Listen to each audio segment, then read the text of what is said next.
of the themes that I've noticed in a range of interviews is the subject of research quality. There's so many research studies out there. Some are of excellent quality, and some, maybe a little seat of the pants. How do you maintain the quality of your research, and how do you address the issue of research quality? That's a good question, and I know that, as a matter of fact, I think the ARF is doing an online research quality event very soon. And that was also the very first panel that we had in the research conference, the CTAM research conference back in April.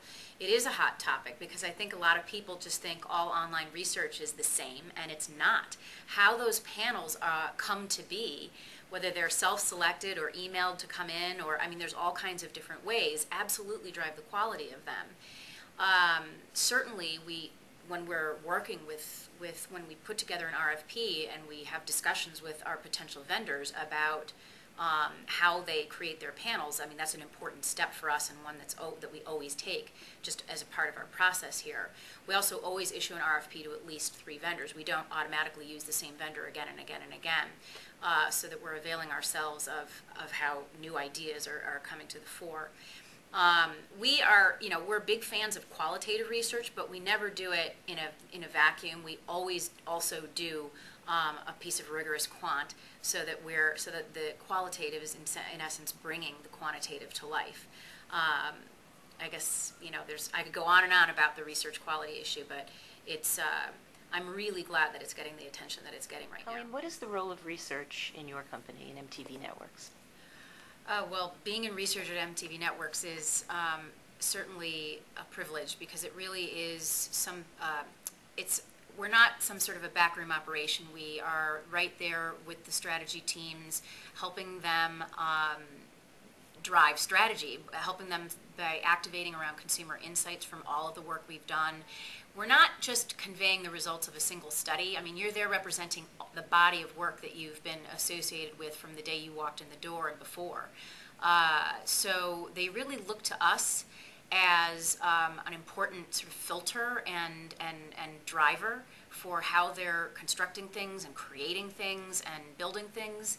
And from usability research, which that's frankly very far down the line. We're doing a lot of stuff to help them understand what people even expect out of a website experience, or how they're consuming television today. It's evolved a lot, and these are the questions that they have, and we're helping them answer.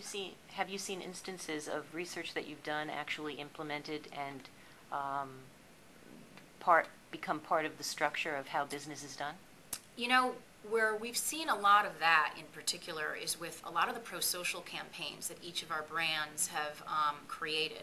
For instance, Nickelodeon, they have a whole initiative around the environment. And that grew straight out of some research that we did with kids and their parents, and how they think about some of the issues around the environment, whether or not all the lingo that everybody else attaches to those issues makes any sense to them, and how kids really feel quite empowered and able to make a difference. They just need a little bit of helping them to connect the dots and keeping it real and keeping it something that and they're bringing those learnings home, or off television and to their parents, and reduce, reuse, recycle, things like that. That kind of research absolutely drives the nature of the campaigns, and how what they are and how they express themselves on the different platforms. It's really wonderful to see research applied successfully. Yeah, it's very gratifying. Colleen Fahey, thank you so much. This is a pleasure, and it's always wonderful to see you. Thank you. You too, Charlene.